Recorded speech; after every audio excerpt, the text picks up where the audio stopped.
It is our duty to remember and honor the sacrifices of the air warriors who defended the nation. Under unfavorable conditions, it is the man behind the machine that matters the most. The heroic deeds of the gallant heroes of the IAF have left their footprints in the annals of history and will always be remembered by our nation with a sense of gratitude. Jai Hind. The Indian Air Force was established on 8th of October 1932 by a bill passed by the Indian legislature and is committed to safeguarding the Indian skies to protect our citizens and the democratic values we so cherish enshrined in the Constitution of India. We have hostile borders in the north and west, and our western neighbor has made 4 attempts to annex Kashmir since independence. These attempts were thwarted by successful intervention of our armed forces, and the Indian Air Force has contributed immensely in all these endeavors. The Indian Air Force, right from the beginning, proved its mettle. The first test came in 1937, when it was baptized by fire on the northwest frontier.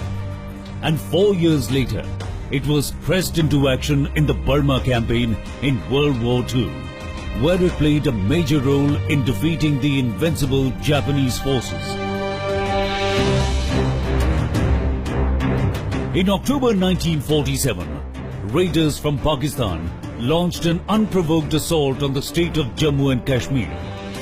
The IAF, with its transport planes, showed its agility by establishing a bridge to ensure that Indian soldiers and equipment reaches Srinagar, Poonch and Leh to save the state from raiders.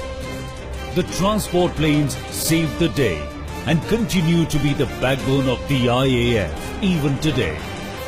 Then came the Sino-Indian border conflict of 1962, which saw the IAF fulfill its limited role of providing transport and logistic support to our troops all along India's Himalayan borders. Air power was not fully utilized in an offensive role in 1962 ops. Many historians feel that had Indian Air Force been used to its full potential, the outcome might have been different. Again in 1965, the enemy made another unsuccessful attempt of threatening the peace at the borders. Although the adversary was armed with modern air weapons, the Indian Air Force gave a befitting reply, and the threat was neutralized by the brave armed forces of India. The 1971 conflict was the Indian Air Force's hour of glory within the first few days of war. The IAF gained a favorable air situation over West Pakistan in quick time, which was exploited by the Indian Army in the crucial battle of Chamb and Longewala. In the battle for independence of Bangladesh, the IAF established total air supremacy by the end of the second day of air operations. The pinpoint rocket attack on Government House Dhaka on the 14th December 1971 led to the surrender of the entire 92,208 strong East Pakistani garrison and the creation of Bangladesh. In the Kargil conflict, the IAF played a key role in evicting the firmly entrenched intruders by carrying out precision strikes on enemy locations on Tiger Hill and Munthud Hallu. These strikes caused severe psychological degradation and paved the way for the final assault by the Indian Army. This was a joint operation at its best. As first responders, the IAF has proved itself in the face of any natural disaster, calamity, accident or contingency with swiftness, which has afflicted the nation and abroad. On the international front, IAF efforts were notable in Fiji cyclone, Winston in February 2016, Sri Lanka floods in May 2016, and evacuation of stranded Indian nationals stuck in the civil war-like situation in July 2016 from southern Sudan. On the domestic front, the IAF responded promptly during Chennai floods in December 2015. A rescue mission by saving soldiers at 23,000 feet from Siachen avalanche by the helicopter pilots and Uttarakhand forest firefighting in April-May 2016. The IAF has been the first to herald the Make in India initiative by inducting indigenously built Tejas light combat aircraft into IAF's fighter squadron in July 2016.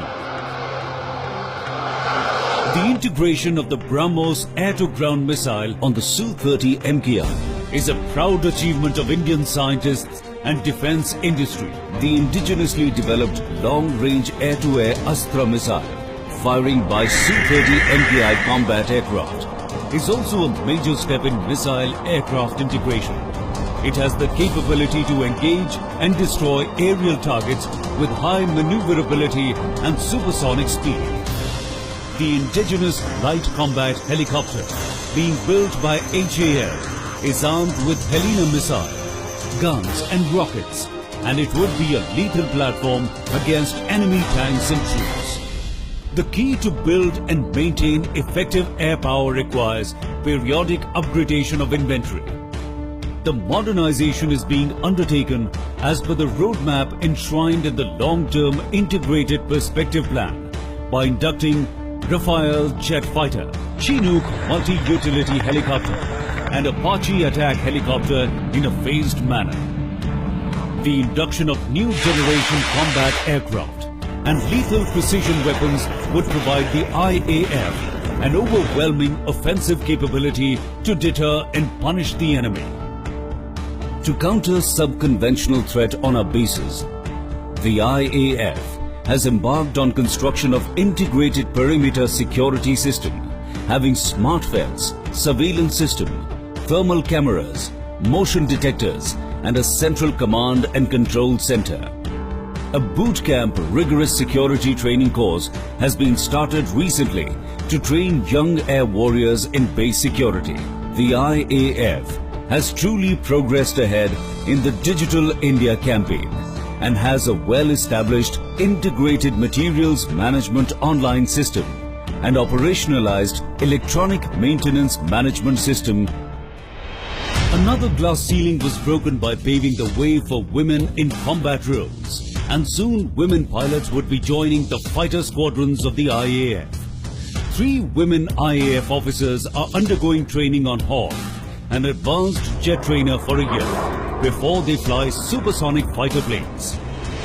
This year, the IAF has participated in bilateral foreign exercises abroad at Alaska in USA for exercise Red Flag in May 2016 and at Doha in UAE for exercise Desert Eagle 2 in June 2016. Su-30 MKI, Jaguars, IL-78 tankers and C-17 strategic airlift aircraft of the IAF took part during the exercise. Such exercises provide operational exposure and mutual exchange of ideas on mission planning and execution in simulated high-threat combat environment and demonstration of air power capabilities.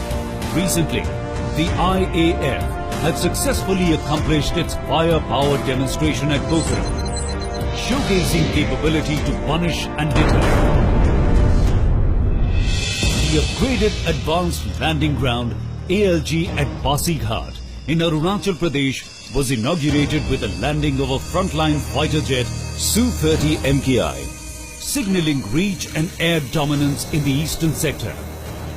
The IAF has embarked on an ambitious reconstruction plan to upgrade 8 ALGs at Walong, Zero, Along, Mechuka, Pasighat, Tooting, Tawang and Vijayanagar. The IAF lays stress in providing the best quality of life to its air warriors through organized games, sports and adventure activities. All this is ensured through better living infrastructure and state-of-the-art sporting facilities so as to keep air warriors physically fit and mentally agile. Sports is a way of life in armed forces. It is our endeavor to create an atmosphere of sporting culture. Way back in 1960, late Air Marshal Subrata Mukherjee laid the foundation of Subrata Cup Tournament, a football event for school children. The IAF has been hosting the tournament for more than 5 decades without a break, and it has contributed in the growth of Indian football by giving rise to stars like Bhaijang Bhutia, Shyam Thapa, Bijain Singh, Robin Singh, Jackie Chand Singh and Nirmal Chetri among many others. For such sterling contributions, the IAF has received Rashtriya Khel Protsahan Puraskar on 29th August 2016 by the Honorable President of India, which is the recognition of IAF's continuous efforts in the sports field over a period of time. In fact, the IAF had gone a step ahead in 2011 itself by introducing Under-17 Girls Football Tournament so as to promote gender equality and empowerment of women. The man behind the machine is the key factor. It is the air warrior who takes inherent risks on a daily basis to achieve the primary task of keeping the nation's skies safe. The IAF, by the very nature of its instruments of warfare, would be the first responder in any conflict. We continue to train to take on any threat and are fully prepared to undertake full spectrum of air operations and respond to any challenge in the most befitting manner.